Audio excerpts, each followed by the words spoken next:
de Rusia, Putin, el espionaje, la KGB y el GRU, de la presencia de la inteligencia y el espionaje ruso en México, antes en la URSS y hoy en Rusia. De eso van a hablar el día de hoy Raúl Quintanilla y Jorge Fernández Menéndez en La Hoguera del Poder.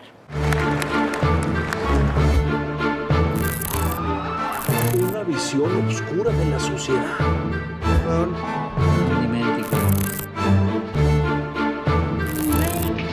Es que la justicia no funciona.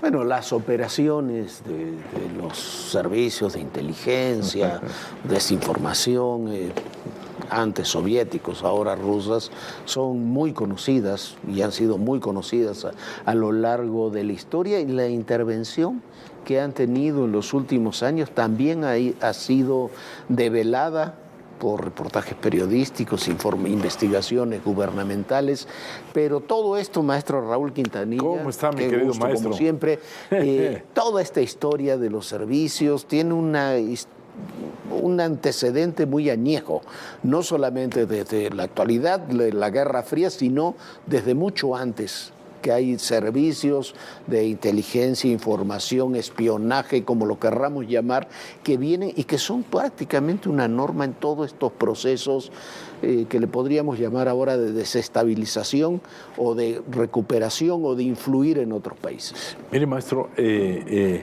sobre todo en esta zona, Rusia, antes Unión Soviética, antes el Imperio Ruso, siempre ha sido una costumbre la persecución política. Siempre ha sido una costumbre el hecho de estar en riesgo cada vez que te atreves a dar una simple opinión.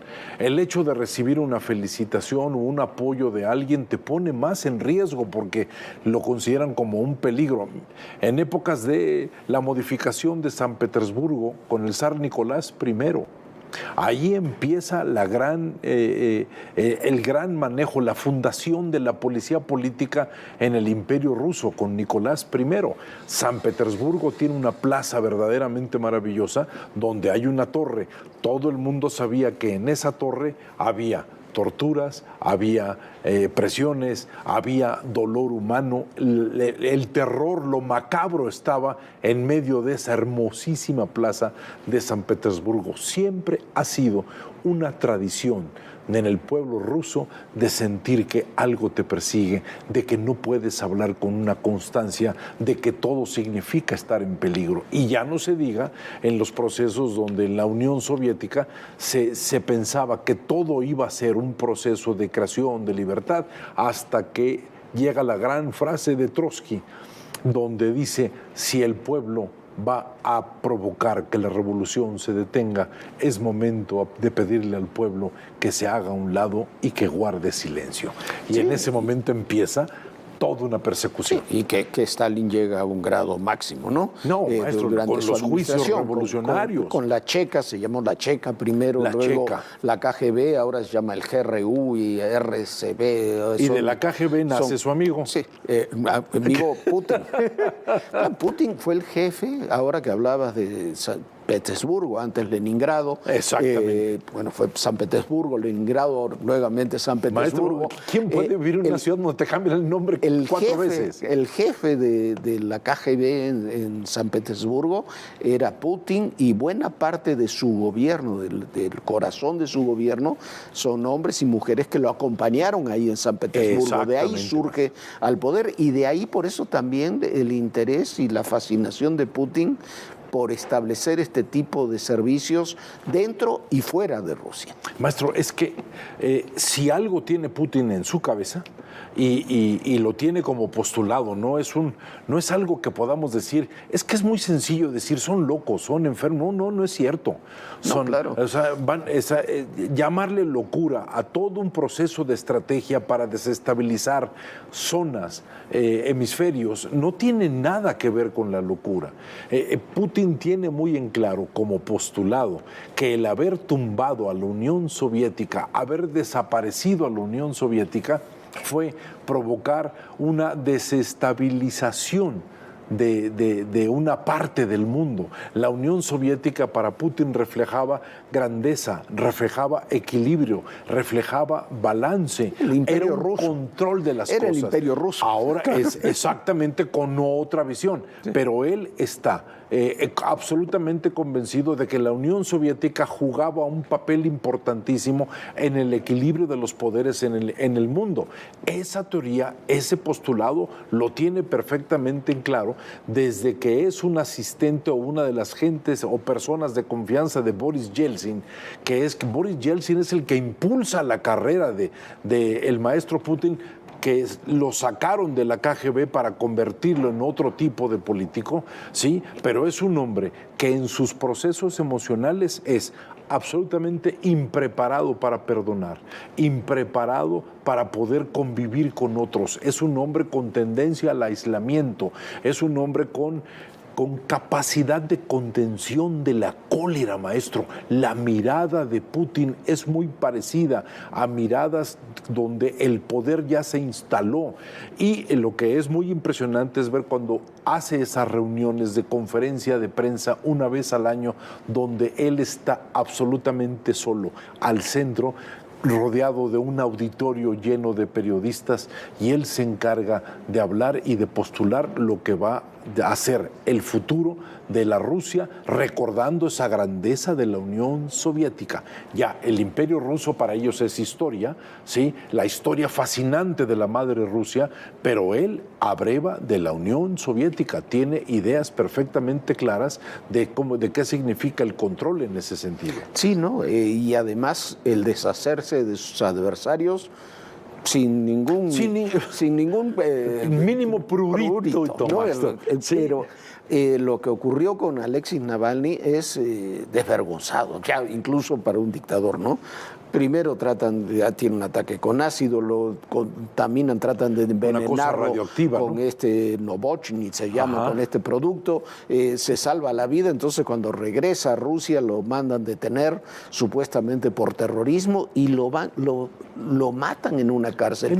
Hay un texto que se publicó en Europa, es la bisnieta, imagínate, de Khrushchev, de Nikita Khrushchev, que ahora es periodista, que explica muy bien el proceso de aniquilamiento de Navalny. Dice, bueno, no sabemos si lo mató físicamente en ese momento, lo ordenó matar, o lo mataron de a poco, porque le habían racionado hasta la comida a Navalny. Maestro, una de las cosas que yo recuerdo de dos maestros polacos que llegaron a México producto de todos los movimientos de la Segunda Guerra Mundial, este señor decía, mi madre escapó a Hitler y a Stalin.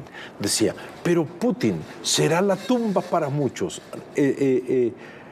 Ellos como polacos decían, la dulzura del pueblo ruso trae una violencia notable. Ellos pueden sonreírte de manera dulce y te meten la cabeza en un lavabo y no te dejan respirar, y ellos estarán siendo suaves. Eso decían los polacos porque se morían de miedo con esa situación. ¿Cómo manejaban ellos la tortura? La tortura no es el hecho de estarte lastimando físicamente, te van deteriorando la dignidad, te van deteriorando la capacidad de resolución, te van quitando primero no solamente el alimento, te encierran, te dejan sin palabras, te impiden la lectura, no sabes a dónde estás. Lo que es muy en claro es que empiezan a hacer que la realidad sea algo totalmente distante a ellos, y eso que provoca una enorme fragilidad en un ser humano, una baja absolutamente de la condición vital para sobrevivir, y a eso es lo que le están llamando ellos muerte natural en este momento, y que la esposa del Señor realmente sabe que no es una muerte natural, sino es una tortura por desgaste emocional, que es la más dura de todas. Esa vivió Ana Imatova, esa vivió Boris Pasternak, esa vivió Prokofiev, eso vivió Rachmaninoff, todos los generales del juicio revolucionario, espléndidamente narrado en un libro que se llama El hombre que amaba a los perros de Padura, que es realmente un libro excepcional. Oye, y además llama profundamente la atención atención en este ciclo político que tienen las cosas en Rusia. Estaba viendo el documental, que es espléndido, después vamos a hablar unos minutos de él, el de Navalny, de la vida de Navalny, sí, que ganó el Oscar el año pasado, cómo en 10 años el deterioro democrático de Rusia es absoluto.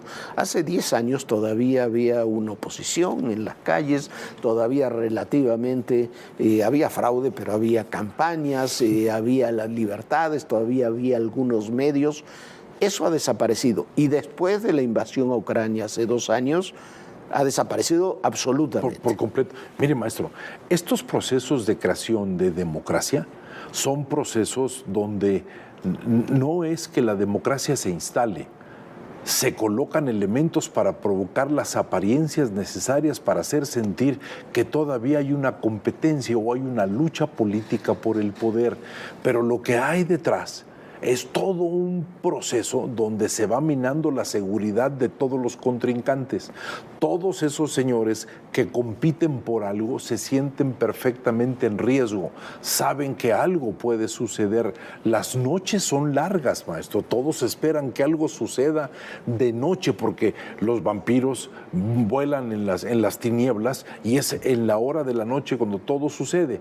Llega un momento en que para la figura dictatorial ese proceso democrático ya no es útil. ¿Por qué? Porque lo que tiene que demostrar es que de él sale toda la decisión, de él sale toda la fuerza. Y es cuando empiezan los elementos de la nostalgia, el estar hablando de las cosas anteriores, es lo que empieza a hacer que todo lo que rodea cercano a ese país entre en un proceso de amenaza, porque ya empieza el líder absolutamente fortalecido y sostenido y creado a través de una falsa democracia, una apariencia democrática, y entonces van minando en esa apariencia democrática y se va fortaleciendo esa figura. Es por eso que la democracia no necesita 20 años para morir.